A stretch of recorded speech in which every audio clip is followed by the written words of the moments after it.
Jangan lupa subscribe channel YouTube TVRI Bengkulu, like, komen, dan nyalakan notifikasinya.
Kembali kepada sunyi, ku ikhlaskan semua pada takdir. Tuhan pasti tahu yang terbaik untukku.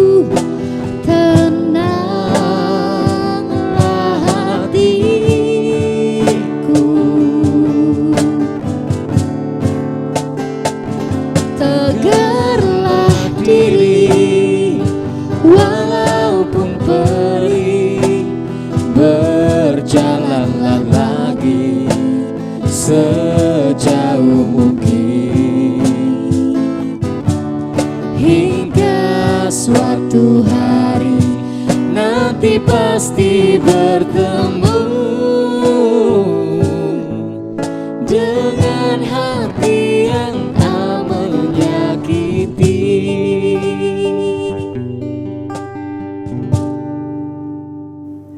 Assalamualaikum warahmatullahi wabarakatuh. Pemirsa TVRI Bengkulu, apa kabar Anda? Semoga selalu dalam keadaan sehat dan tetap semangat tentunya menjalankan aktivitas hingga saat ini. Ya pemirsa TVRI Bengkulu, senang sekali saya Afriko Zuhri kembali menjumpai Anda dalam program acara Berendo. Dan tentunya kali ini kita akan membahas masih berkaitan dengan pemilu dan tema kita adalah potensi pelanggaran pemilu. Dan pemirsa TVRI Bengkulu saat ini sudah hadir di studio TVRI Bengkulu narasumber kita. Untuk itu akan saya perkenalkan terlebih dahulu. Sudah hadir Bapak Sarjan Effendi selaku Komisioner KPU Provinsi Bengkulu. Assalamualaikum Bapak. Waalaikumsalam warahmatullahi wabarakatuh. Gimana kabarnya, sehat Pak? Alhamdulillah sehat. Alhamdulillah sehat ya. Tadi lancar dari kantor atau dari rumah Pak? Oh dari kantor. Dari kantor ya? Ya. Oke. Nanti kita ngobrol-ngobrol bareng Pak berkaitan dengan tema kita pada hari ini. Oke siap. Ya pemirsa TVRI Bengkulu, tentu saja pada kali ini juga sudah hadir narasumber kita. Narasumber yang kedua sudah hadir Bapak Sony Taurus. Ini selaku dari Toko Pemuda. Siap. Assalamualaikum. Waalaikumsalam warahmatullahi wabarakatuh. Gimana kabarnya? Bang Alhamdulillah. Sony? Baik ya? Alhamdulillah baik. Alhamdulillah baik. Tadi ada aktivitas juga di luar, langsung ke sini atau? Iya, tadi ada aktivitas ke rumah, mandi dulu ke sini. Oke, sibuk ya hari ini. Iya. Oke, terima kasih Pak Sony sudah hadir. Dan pemirsa TVRI Bengkulu berkaitan dengan tema kita pada hari ini, yakni membahas potensi pelanggaran pemilu. Seperti yang kita ketahui pemirsa, pemilu saat ini memang sedang berlangsung, begitupun dengan tahapan-tahapan dari pemilu. Dan mungkin di setiap tahapan ini berpotensi terjadinya pelanggaran dan untuk itu perlu upaya agar tidak terjadi pelanggaran dalam proses dari pesta demokrasi yang akan berlangsung. Dan tentunya kita juga akan membahas seperti apa sebetulnya potensi dari pelanggaran pemilu khususnya di Provinsi Bengkulu saat ini. Kita akan bahas bersama dalam perbincangan di Berendo. Tentunya dengan tema potensi pelanggaran pemilu bersama saya Afriko Zuhri. Mungkin akan kita bahas berkaitan dengan tema pada hari ini yakni potensi pelanggaran pemilu.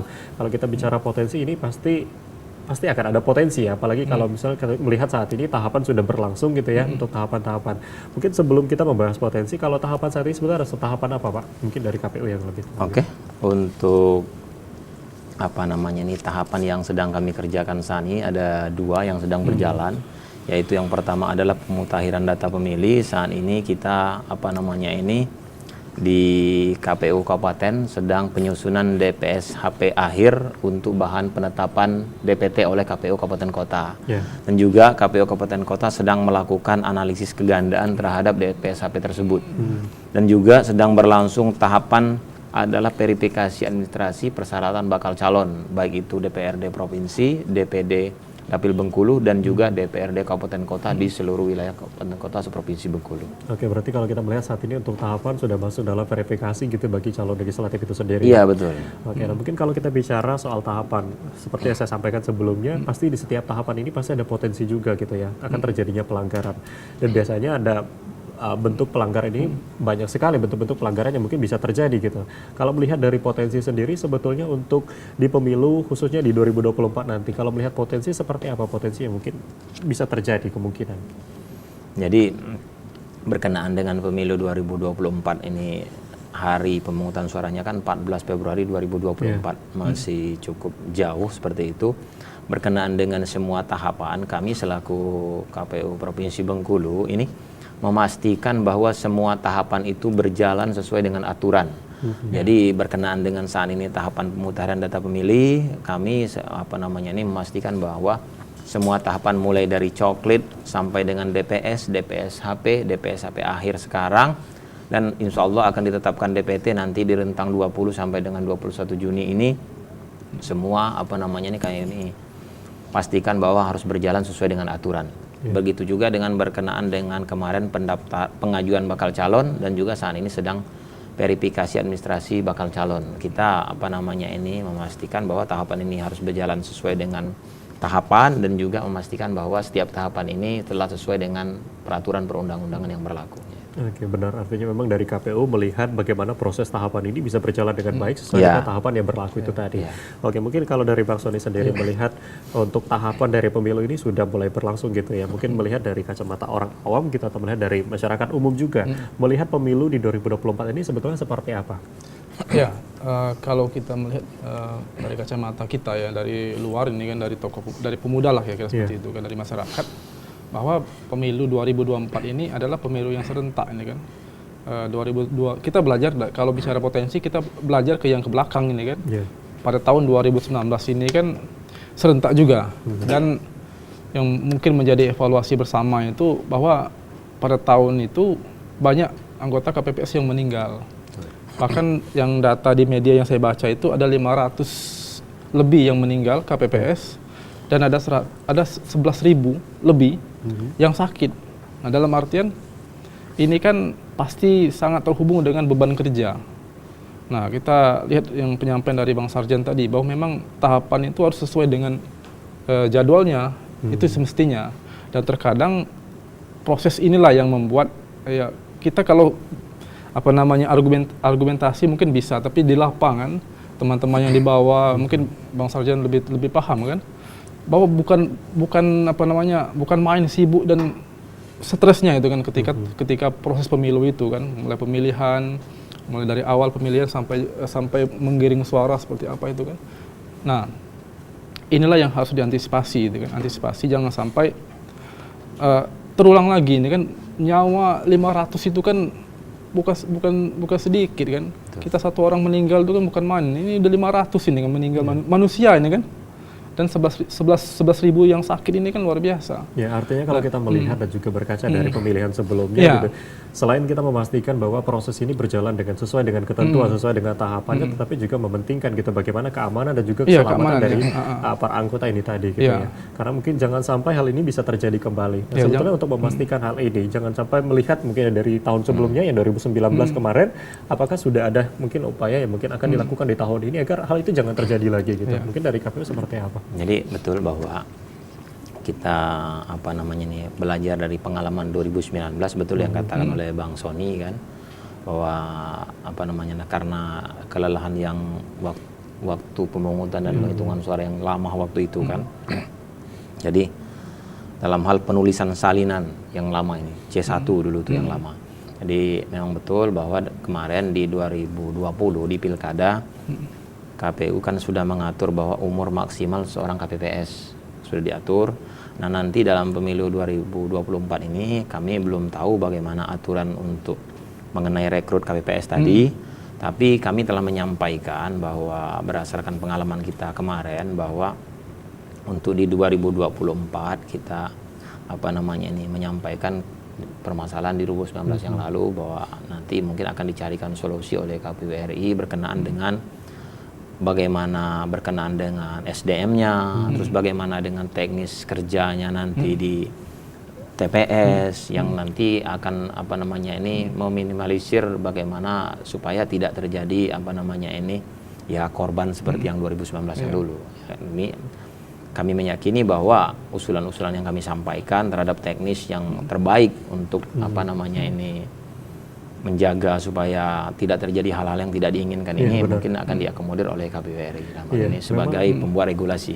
Benar. Kalau kita melihat memang bukan tanpa alasan, artinya agar hal ini jangan sampai terjadi lagi. Setidaknya kita meminimalisir gitu hal seperti yang serupa gitu. Jangan sampai di tahun ini hal itu terjadi kembali. Nah, kalau kita melihat memang untuk saat ini mungkin dari proses tahapan itu sendiri sudah masuk salah satu dari verifikasi gitu ya. Nah, sebetulnya untuk pelanggaran ini sendiri tidak hanya bisa terjadi pada masing-masing dari calon legislatif, mungkin dari proses ataupun mungkin dari masyarakat yang mungkin melihat untuk pelanggaran yang mungkin akan terjadi seperti itu. Nah, sebetulnya kalau dari proses verifikasi ini sendiri apa yang menjadi perhatian yang memang betul-betul diperhatikan saat ini? Jadi untuk verifikasi administrasi berkas persyaratan bakal calon, kita akan melihat KTP dan NIK yang ditulis di dokumen persyaratan, terus kita juga akan melihat ijazah yang bersangkutan, terus juga kita akan melihat surat keterangan pengadilan dari yang bersangkutan berkenaan dengan ada atau tidak rekam jejaknya mengenai tindak pidana. Ini akan kita lihat. Terus yang berkenaan dengan KTA, ini juga akan kita lihat dalam hal verifikasi administrasi ini. Oke, artinya banyak yang perlu dipastikan. Ya, banyak yang perlu ada kecurangan juga gitu. Ya. Oke, sebelum kita lanjutkan kita akan break sejenak. Siap. Ya, pemirsa TVRI Bengkulu masih berkaitan dengan tema yang sama, membahas bagaimana potensi pelanggaran pemilu. Untuk itu jangan kemana-mana, kami akan kembali setelah yang satu ini.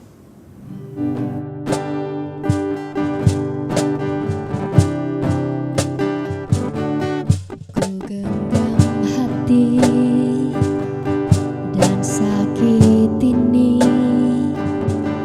memang suratan tak bisa ku memaksa.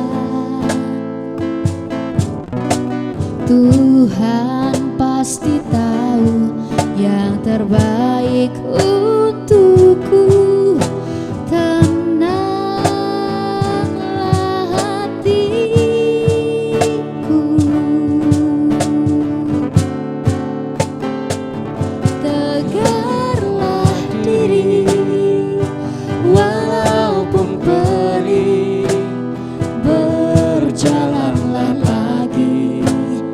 Sejauh mungkin